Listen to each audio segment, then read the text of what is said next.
Social network analysis is one of the major paradigms within contemporary sociology, and it's also employed in many other social sciences. It offers us a powerful formal language with which to model and analyze the structure of social relations and how this structure of connectivity defines the overall social system.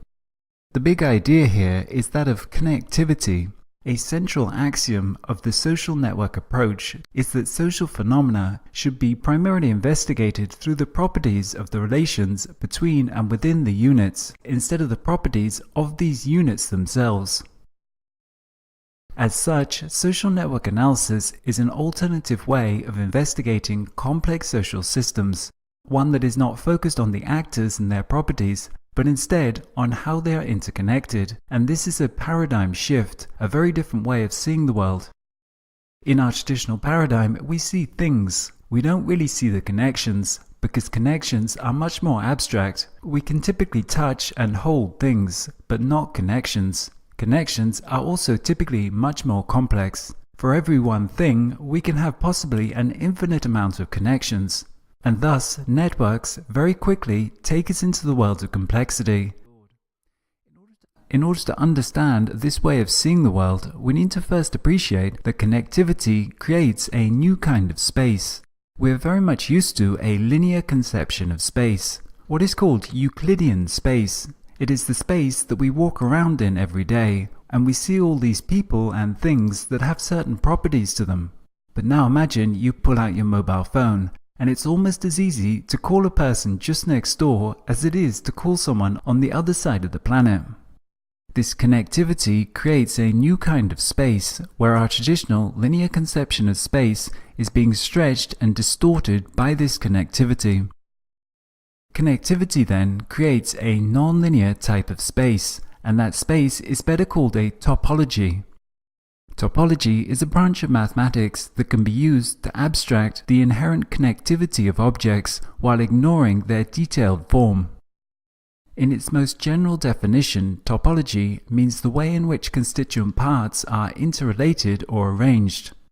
Thus, for any set of things or people, we can have a different set of global rules for how they are interrelated or connected, and this is a topology. So why should we care about any of this? Because, as we noted, networks are all about connectivity, and connectivity is an exchange along which something will flow. Along every connection, there is a flow of something. In a communications network, information flows. In a financial network, assets flow. In a political network, power flows. If there's no flow, there is no network. So to understand any given network, we're going to have to understand how something flows through that particular topology. The topology is the environment, and the flow is the connectivity within that environment.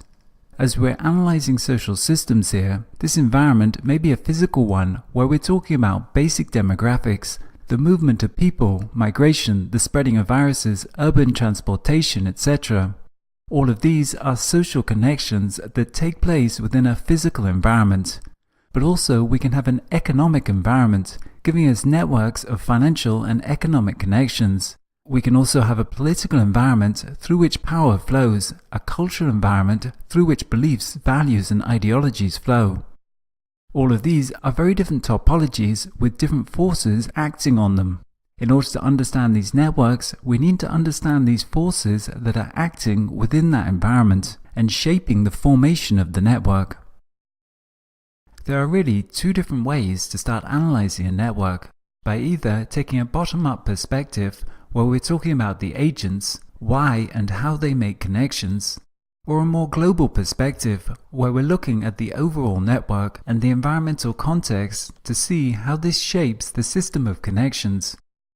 Within any social network, we have some agent that is choosing to make that connection. Agents typically make connections based upon some assessment of the return on their investment of time, energy, interest, social capital, or some other resource that they value. We make friends with people whose company we like. We believe in ideologies that we value. We watch television channels that we find engaging. These are all connections that we make because we value what we get more than what we have to give in making the connection.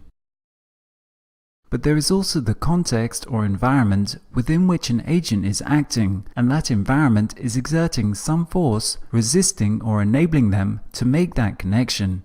As an example, we might think about an oppressive political regime that uses intimidation, coercion, and propaganda to prevent people from forming counter-political movements. This is a form of resistance. The agents have to overcome their fear in order to make political connections within this environment. So we can understand this environmental context as a form of transaction cost, a cost that is being placed on an agent for them to make a connection. Inversely, it might not be a cost but a payment, where the environment is conducive to them making that connection. We might think about an ecosystem as an analogy, where when we turn down the temperature, all the creatures hibernate, and when we turn it up, they come out and interact. The cost of making a connection is typically not evenly distributed out. Some options will be easier or more difficult than others. This is like water running through some rocks, where it searches for the course of least resistance. So these are very general considerations, but they will help us in contextualizing and understanding the nature of the whole network, the kind of forces that it's under. Social network science is quite an analytical approach, and networks are quite abstract representations. This makes them powerful tools, but it's also important not to lose sight of the fact that these networks exist within some context, and for us to understand the general nature of that context, or else we can get blinded by the tools. Because networks are all about connectivity and the processes taking place through those connections, a central and overarching question will be that of network integration. One of the most important factors with respect to the nature of any society is the question of social cohesion or structural cohesion, where we're really asking about the degree of integration to the overall system, as this correlates to such things as social solidarity, shared norms, identity, collective behavior, etc. The idea of social capital is often used as a metric to a society's degree of cohesion. Social capital may be defined as the network of relationships among people who live and work in a particular society, enabling that society to function effectively. So from this perspective, when we ask what is the difference between a socially functional urban community and a socially dysfunctional ghetto, we would say that there is some integration within the first that enables the flow of economic resources and social capital, while we would say that the second represents a disintegrated network that inhibits the flow of these resources, disconnecting it from the broader social system and rendering it dysfunctional. Put very simply, of central interest here is how something flows through the whole social network, as it is this flow that gives it cohesion. This is obviously a very big and fundamental question when analyzing any social system. How integrated the whole system will be is determined by many different factors. A primary consideration is the density of connections within the whole system. Clearly, the more connected it is, the more integrated it will be. Going from a system with a low level of connectivity to one with a high level represents a very different overall dynamic. At a low level of connectivity, we're really just dealing with a group of people. At a high level, we actually have a network system. This fundamentally changes the dynamic, and we'll be discussing this in a future module. A second key consideration affecting the overall integration to the social network is its degree of clustering. Clustering is one of the few universal features found in almost all social networks, from the social networks of ancient hunter-gatherer tribes in Africa to today's global networks. Clustering is derived from the fact that people form connections to people with similar attributes to themselves, what is called homophily. And out of this we get global patterns consisting of local communities that have their own distinct structure. These clusters give social networks a distinct heterogeneity to their topology that makes them somewhat resistant to the uniform spreading of some phenomena. Another widely encountered phenomena within social networks is that of short path length. meaning that although a social network may be quite large in terms of its number of members, and despite the fact that they contain significant clustering, we often find that in these social networks, any member is connected to any other by just a few links, and this is where we get the famous 6 degrees of separation hypothesis from. This average path length is again a key metric with respect to the overall integration of the social network. We're all aware of how social solidarity can break down as we scale the community up. The traditional mechanisms for social solidarity that work for thousands of years as we lived in small rural communities breaks down in large urban centers, and this disintegration of social solidarity is still one of the great challenges that the modern era has presented.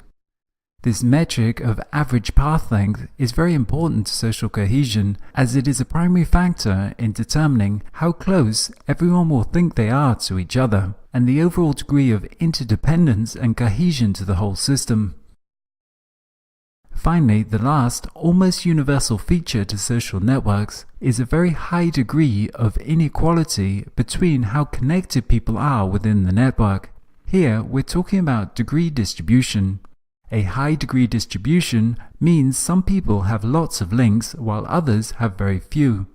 And we often see that this inequality in connectivity is quite extreme. In fact, it often follows a power law distribution, meaning that there will be some who have a very high level of connectivity, such as some celebrity might have.